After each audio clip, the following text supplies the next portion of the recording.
আসসালামু আলাইকুম সুপ্রিয় দর্শক, দেশ দর্পণ সংবাদে আপনাদের স্বাগতম। সংবাদ পড়ছি রুবাইরা তাবাসসুম উর্মিডান। আসন্ন ত্রয়োদশ জাতীয় সংসদ নির্বাচনে বগুড়া ৬ সদর আসন থেকে বিএনপির ভারপ্রাপ্ত চেয়ারম্যান তারিক রহমানের পক্ষে মনোনয়ন ফরম সংগ্রহ করা হয়েছে।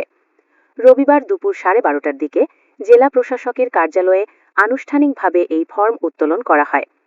বগুড়া জেলা বিএনপির সভাপতি রেজাউল করিম বাদশার নেতৃত্বে দলের ৫ জ্যেষ্ঠ সদস্যের একটি প্রতিনিধি দল জেলা প্রশাসক ও রিটার্নিং কর্মকর্তা তৌফিকুর রহমানের কার্যালয় থেকে মনোনয়নপত্রটি ফর্ম সংগ্রহ করেন। উল্লেখ্য, প্রথমবারের মতো জাতীয় সংসদ নির্বাচনে লড়তে যাচ্ছেন তারিক রহমান। সব শেষ মেয়াদে বিএনপি ক্ষমতায় থাকাকালে ২০০১ থেকে ২০০৬ তিনি দলের যুগ্ম মহাসচিবের দায়িত্ব সামলেছেন। ২০০৯ সালে অনুষ্ঠিত দলের জাতীয় কাউন্সিলে সিনিয়র যুগ্ম মহাসচিব নির্বাচিত হন তারেক। ২০১৮ সাল থেকে দলের ভারপ্রাপ্ত চেয়ারম্যান হিসেবে দায়িত্ব পালন করছেন তিনি।